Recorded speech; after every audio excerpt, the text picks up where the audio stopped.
We got some drama on Twitter surrounding the Oklahoma football team, featuring some former players calling out some players that have decided to transfer to other programs. Plus, the latest on the college football playoff discussions and just how close we are to potentially seeing a 12-team playoff. All of that and more on today's episode of 4th and 10. 4 college football stories in just around 10 minutes. Now, let's go for it.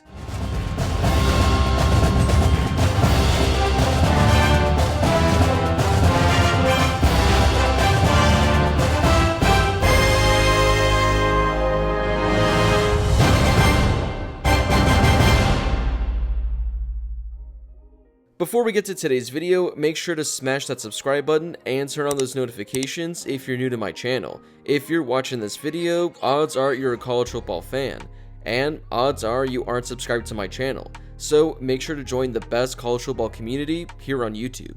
Also, if you could take a second and drop a like on this video, I would appreciate it as well.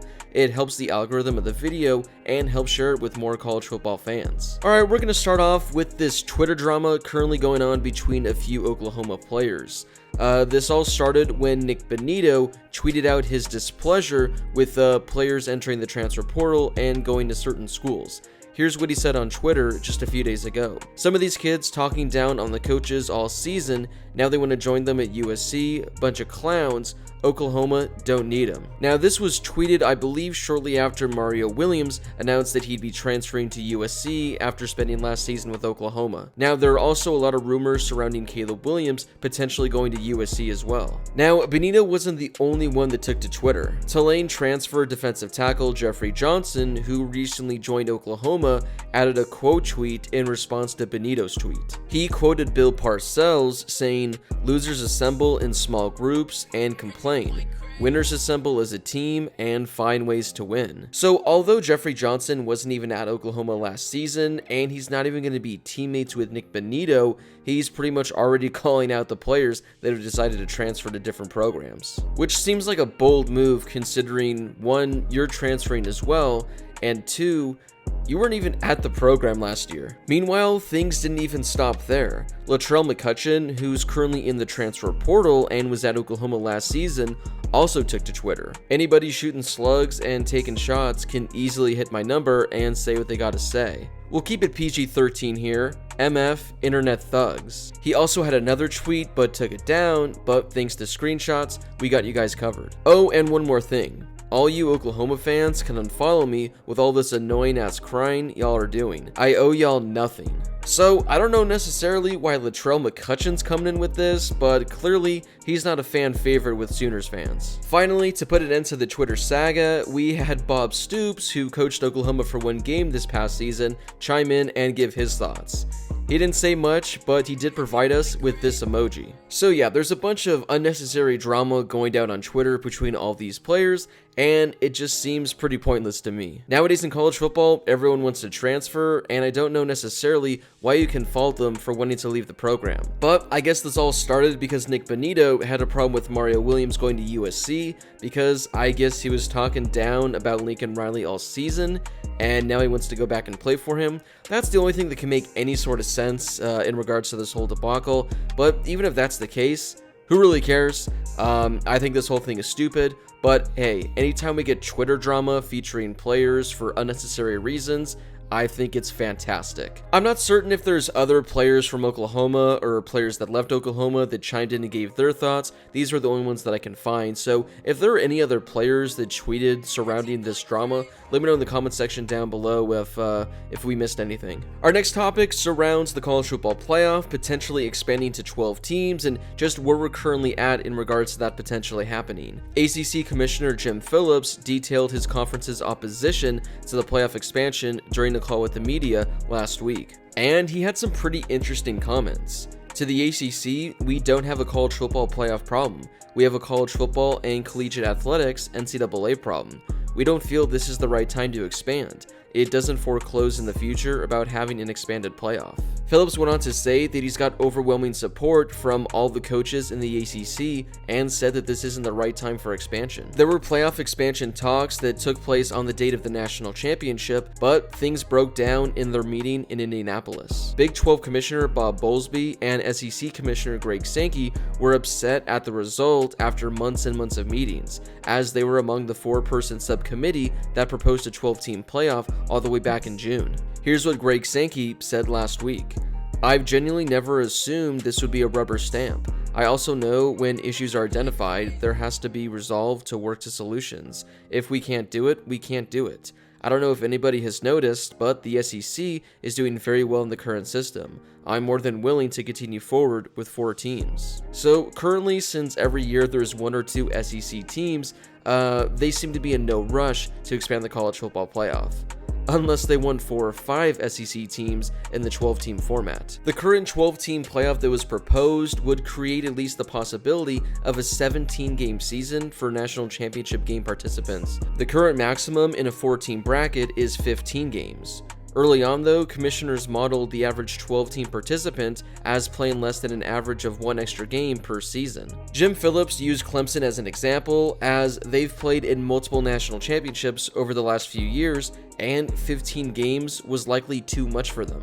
They don't want to play any more games. I don't know what Georgia and Alabama felt like after Monday night, but Clemson student athletes that have participated, they don't want to play more games. So it looks like it's going to be some time before we see any talk of the college football playoff potentially expanding. Our next piece of news involves Jordan Addison, Pittsburgh's wide receiver who just took home the Biletnikoff Award for the best wide receiver in college football in 2021. Recently, Pittsburgh's wide receivers coach Brendan Marion left to Texas, where he became the new wide receivers coach and passing game coordinator. Now, once Marion left for Texas, there was a lot of speculation surrounding Jordan Addison and whether or not he'd follow him to the Longhorns. Now, I don't think there were any rumors in regards to Addison. I just think this was something that a lot of people built up, pretty much creating a rumor on their own. And there were a lot of questions surrounding Addison, and many people thought he might be going to Texas. But recently on a podcast interview, Jordan Addison shot all those rumors down. "Hey Jordan, are you going to Pitt? Are you transferring?" I mean, do you get a lot of those kind of messages from people? Yeah, I get a lot of those messages typically on social media, but I kind of blocked it out. I'm here at Pitt. Is where I'm staying at. I'm going to finish my career here. So for everybody wondering, I'm at Pitt, held to Pitt. Like, did you start getting those messages from people asking you, like, pretty much when Coach Marion left? Is that when it sort of started, or was it even before that? Yeah, around where he left, people started wondering, was curious. It was around that time. Mm-hmm. Were you like surprised? Were you like, wait, why are people asking me this? No, I wasn't surprised. I knew I was going to get something to, like some messages to see where I was going, if I was going to stay and whatnot. So I wouldn't say I was surprised by anything. At a certain point where you're like, all right, just leave me, stop asking me this. Stop asking me these questions. I was good. I already knew what I was going to do. So I wasn't really worried or fazed by anything. Now, it makes a lot of sense as to why Jordan Addison would want to remain at Pittsburgh. 1, he just won the Biletnikoff Award with the program, and 2, Pittsburgh is likely going to be competing for an ACC title yet again next season. They are losing Kenny Pickett, but they're adding a really good quarterback in Keaton Slovis. I don't know if he's going to have quite the numbers he had last season, but he's likely going to be one of the best receivers again next season, and he's going to be competing for a conference championship. So it makes total sense as to why he'd want to return. It just goes to show how easy it is to create a rumor and have people go with it. We'll wrap up this video with former 5-star quarterback Hunter Johnson transferring back to Clemson. Now, for those of you that remember, Hunter Johnson was a 5-star quarterback in Clemson's 2017 recruiting class, and was considered to be one of the top quarterbacks in the entire recruiting process. But after Trevor Lawrence arrived on campus, Johnson chose to transfer to Northwestern, and that's where he spent the last few seasons of his career. But things just haven't panned out the way he would have liked. He's appeared in limited action, completing only 52% of his passes for 850 passing yards with 5 touchdowns and 8 interceptions. With 1 more year of eligibility remaining, Dabo Swinney decided to bring the quarterback back. Now, Hunter Johnson isn't going to be competing for the starting quarterback job by any means, but he provides some solid depth, and there's a chance he could go into next season as the backup quarterback. Clemson does have DJ Uiagalelei and incoming quarterback recruit Cade Klubnik.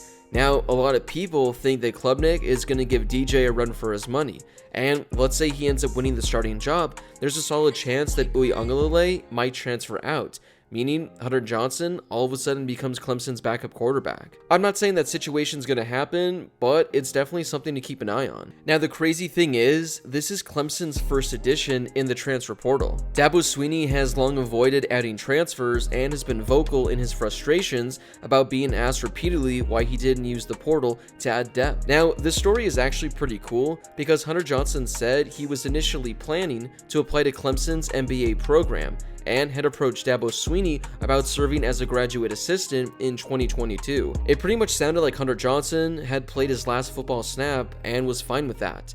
But instead, Dabo Swinney asked if he'd be open to playing another season. So Hunter Johnson is going to be getting his MBA at Clemson this season, and instead of being a grad assistant, he's going to get one final chance to suit up for Clemson. Like I said, he might not see the field that much, but hey, stranger things have happened, and there's a solid chance Hunter Johnson could see some solid playing time for the Tigers next season. Plus, the way this is sounding, even if he doesn't play at all next season, it sounds like in 2023, he'll be joining Clemson as a graduate assistant. So overall, this is just a win-win for everyone around, and I think this was a pretty cool move by Dabo Swinney. So, what are your thoughts on all the topics I discussed in today's video? Let me know what you think in the comment section down below. If you guys haven't done so yet, now is still the perfect time to smash that subscribe button and join the best college football community here on YouTube. If you love college football, then this is definitely the place for you. Oh, and before you go, make sure to drop a like on this video as well. It helps that algorithm out and really does help share the video with more college football fans. As always, thank you guys so much for watching, and I'll see you all in my next video.